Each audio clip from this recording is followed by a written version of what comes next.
house wears white, it doesn't stay white for long. White to art class? That's risky. Art has no rules, Mom. White with coffee. A dangerous endeavor. White to soccer? I'm not gonna slide tackle. He's gonna slide tackle. But now with Tide Oxy White, we can clean our white clothes without using bleach. Even works on colors. I slide tackled. I see that. Keep your whites white even without bleach with Tide Oxy White. We got this. It's got to be Tide. Hi, I'm Scarlett Johansson. Hi, I'm Channing Tatum. And we are spilling the ET. Coming Monday, our exclusive with the stars of Fly Me to the Moon.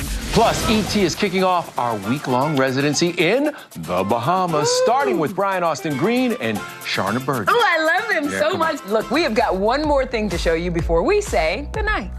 Take care, y'all.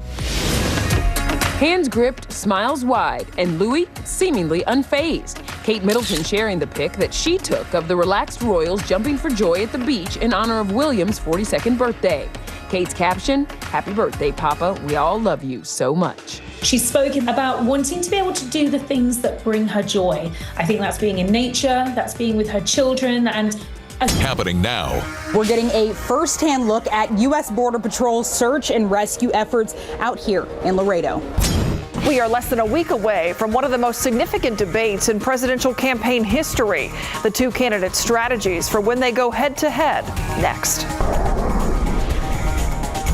Watching a new area of potential development in the Gulf of Mexico. I'll talk about that and where it's going to get pushed in just a bit. The News at 5 starts right now.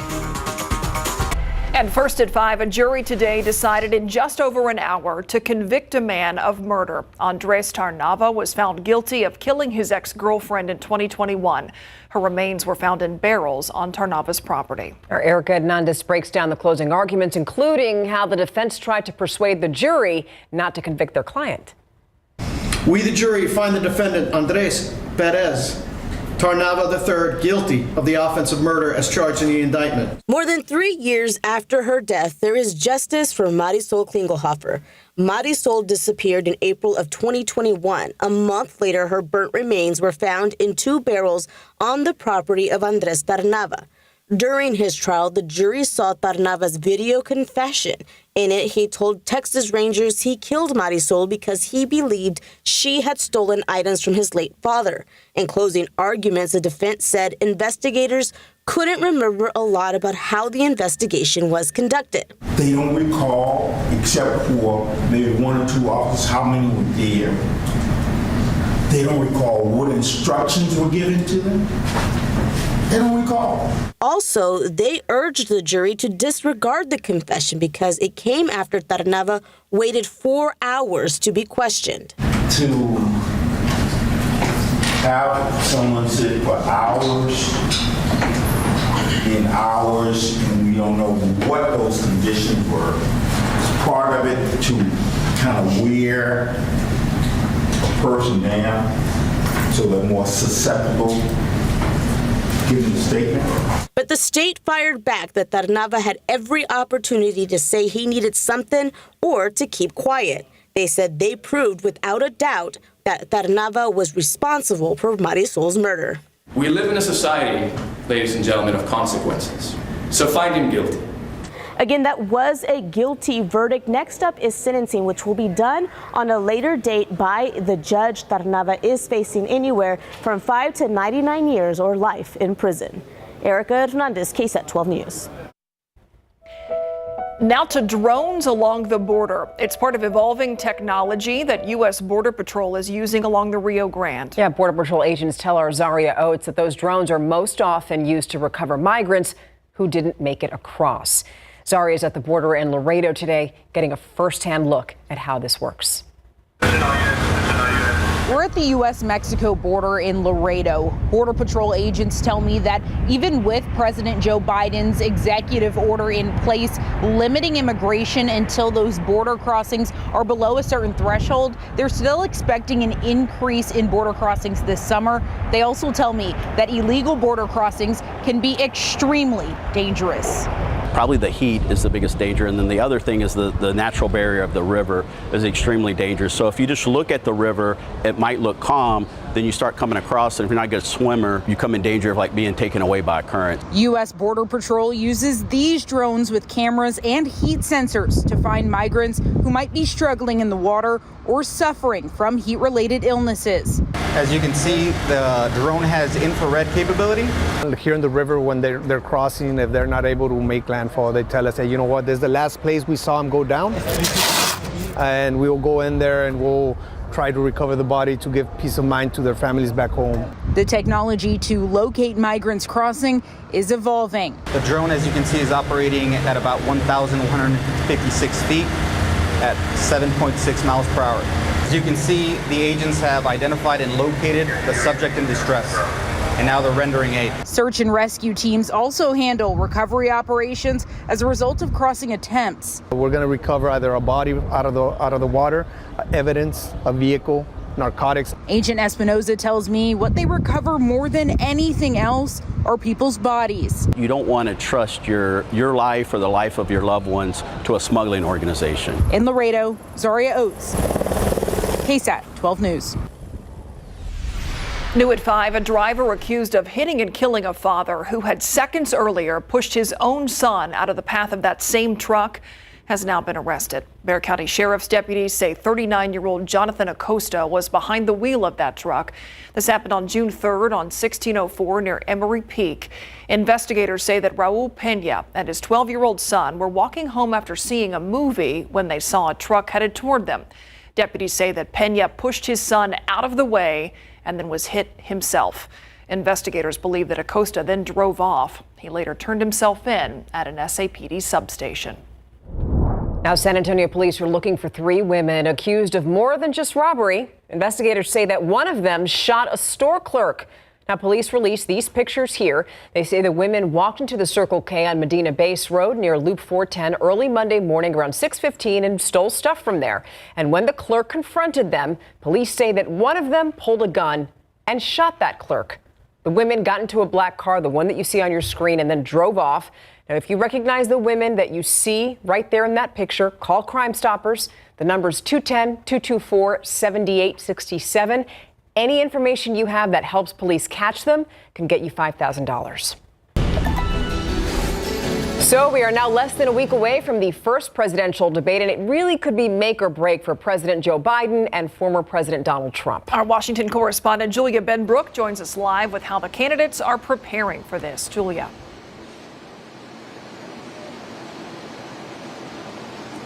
Well, in some ways, aides to President Joe Biden and former President Donald Trump describe similar goals when it comes to next Thursday's presidential debate. Both are hoping to paint the other as unfit for office. But when it comes to debate prep, they're using different strategies.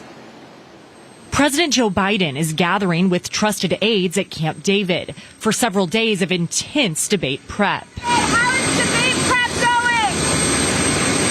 His sessions are expected to evolve from informal discussions about topics, questions, and potential responses to more formal 90-minute mock debates. Looking for Biden to give the same performance he did in the previous debates, but also to do what he did in the State of the Union, which is to surprise expectations. Among those helping Biden get ready is the president's former chief of staff, Ron Klain, who has been working with Democratic candidates for decades. Former President Donald Trump's aides insist he will rely more on interviews and rallies to hone his approach. I'm not underestimating him. I assume he's going to be somebody that will be a worthy debater. But he is leaning on some of his top contenders for vice president, including Senators J.D. Vance of Ohio and Marco Rubio of Florida, as well as policy experts and outside allies to help brief him. I think the former president needs to practice with his team, particularly on how he may respond to some difficult questions, maybe about January 6th,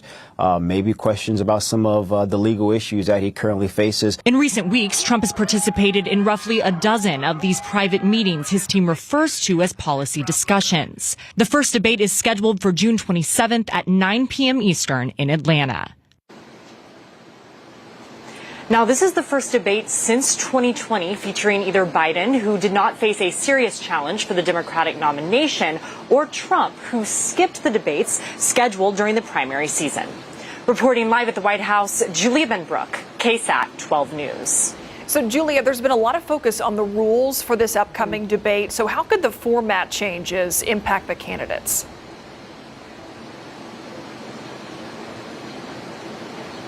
Well, as far as format goes, let's start with location, because back in 2020, those debates were held at universities, and this one is going to be on site at a major news network. But there's not going to be a studio audience, and that could be a challenge for Trump, who is used to speaking at these big rallies.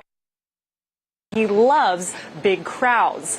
Now, as far as the mics go, there are going to be new mic muting rules, meaning that the candidate's mic will be muted unless it is their time to speak. There was also a recent coin flip that decided some of the details that we're going to see. The Biden team actually won the coin flip, and they chose a podium position. They're going to be on the right side of the screen, and Trump is going to be on the left side of the screen. That means that Trump's team got to choose the closing argument schedule. And he is picking to have the last word. He'll get to listen to what Biden has to say, respond to that, and then maybe use some of his own prepared remarks as well. And that's our Julia Benbrook reporting for us live from the White House. Thank you.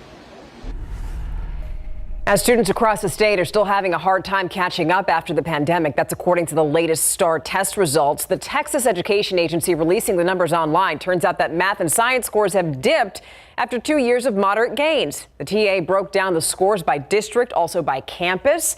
Now, in an earlier newscast today, we reported on a seemingly startling statistic that showed that 96% of seventh graders in the South San School District failed to meet the grade level standard. However, a district spokesperson said that that score represents just 25 students who weren't enrolled with the district for most of the year.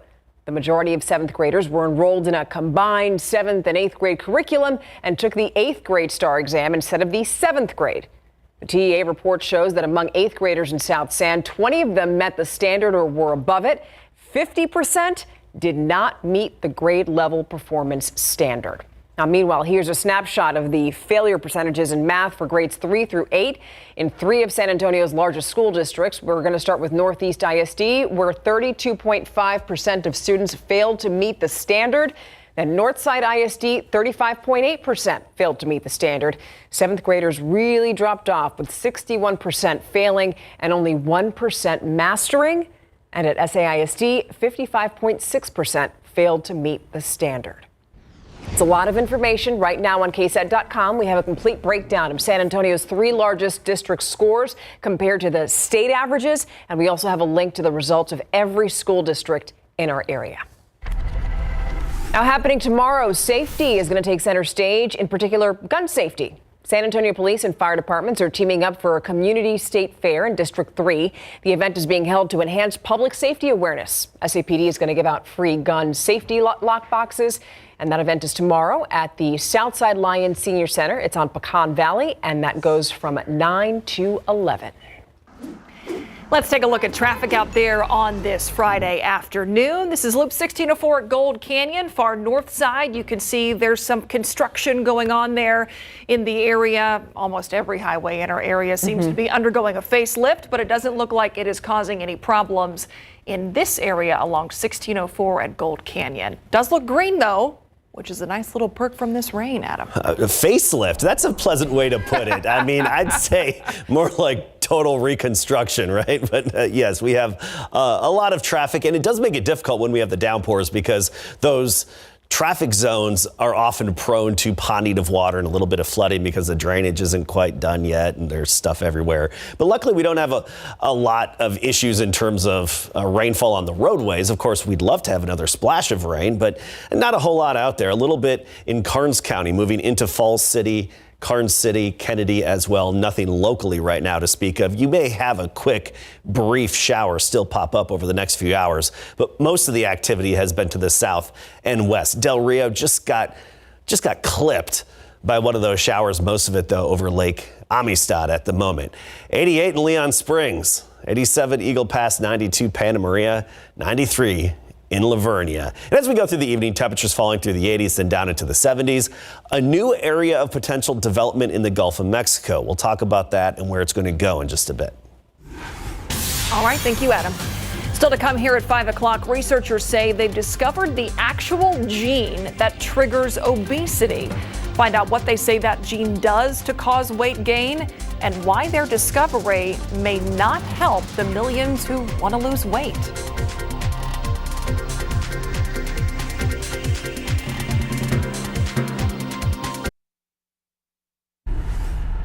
Here's a look at what we're working on for the news at 6 o'clock today. Car dealerships across the country have been hit hard by a computer hack. We'll tell you the impact of this and how one local dealer is trying to keep their business moving. Also, meet one of the 3 candidates running for mayor next year. Manny Pelaez on his final term as a councilman, why he thinks that he's the person to lead the city starting next spring. All that and so much more for you on the news at 6. In health headlines today, the Food and Drug Administration announcing its approval of the first gene therapy for patients with Duchenne muscular dystrophy. The drug is called Elevidys, and it comes with an astronomical cost.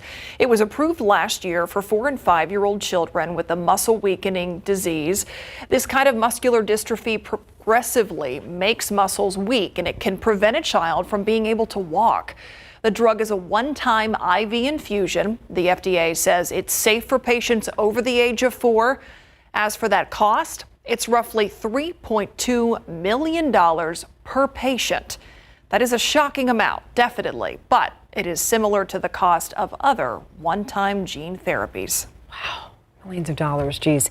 Now, scientists in the United Kingdom say that they found a genetic trigger that causes obesity. So it's called SMIM1. Now, they looked at people with 2 faulty copies of that particular gene, and according to them, mutated copies of SMIM1 decrease the function of the thyroid and also decline energy expenditure. So that means that people with that gene could eat the same amount as another person without the gene, but gain more fat.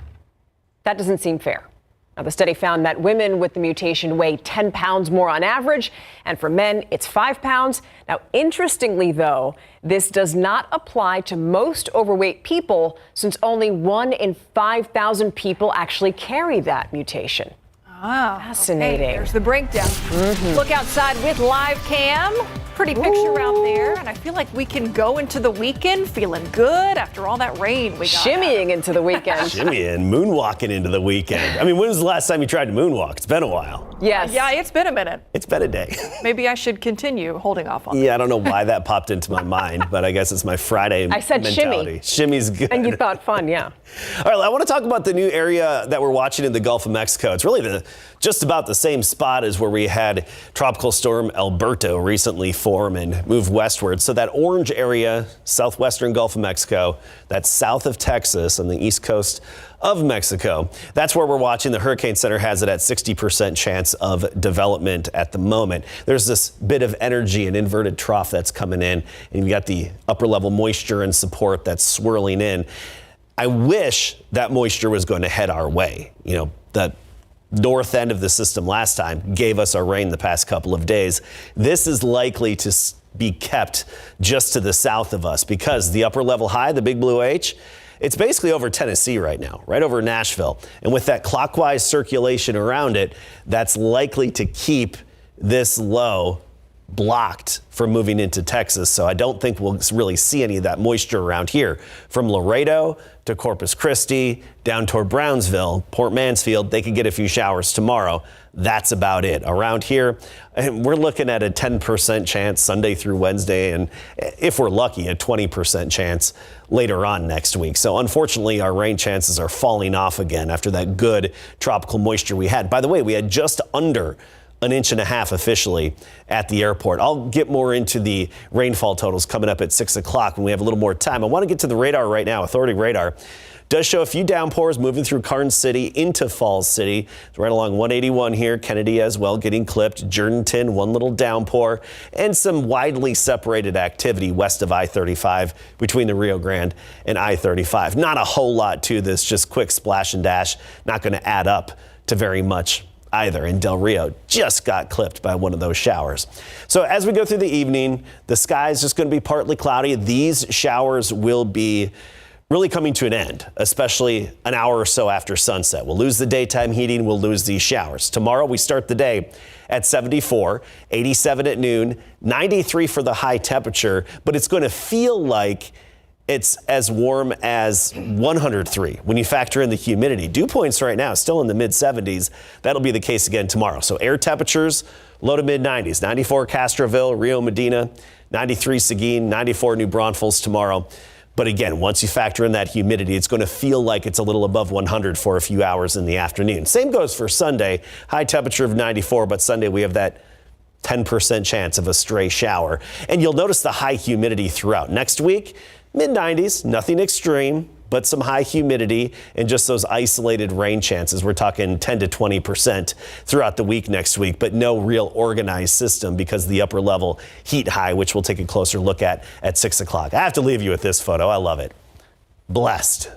San Antonio, right? I love that. Just enjoying the big, look at those big tropical raindrops. I love them. Tropical raindrops are bigger than your standard drops, by the way. I thought you were going to talk about your guns. His gun show's out. It's good, yeah. On point. So I am hoping that a young lady with Olympic dreams knows that 1,700 miles away from her, as we are now, we're rooting for her. I'm absolutely sure that Elizabeth Leachman from Bernie Champion High School knows this. I mean, all eyes, I'm going to say, from the San Antonio and greater beyond area are going to be watching this young lady run tonight as she chases the summer games. Plus, the Clemens Buffaloes, they are busy working out during the off season. Coming up.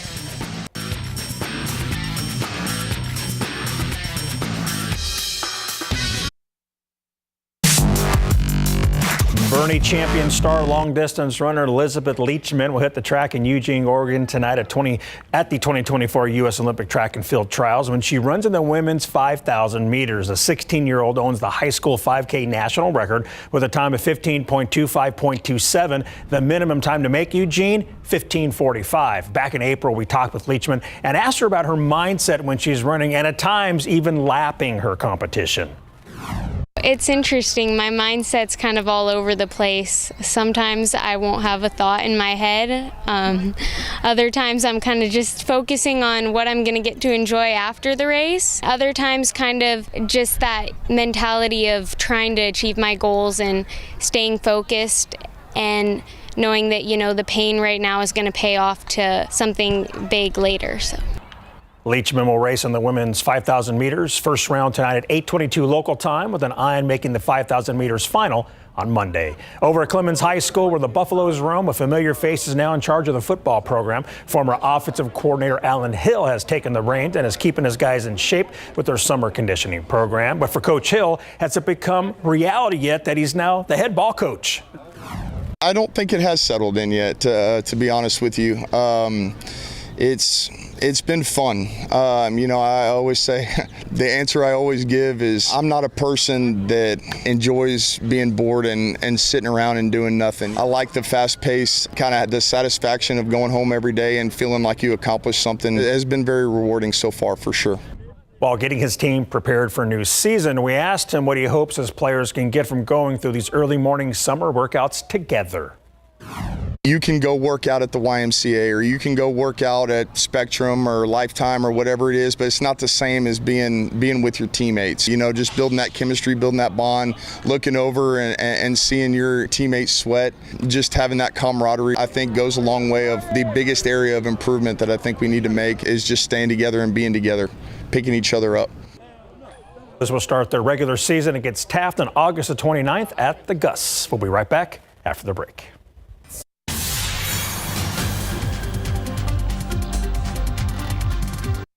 Thanks for watching. World News is next. We'll see you at 6.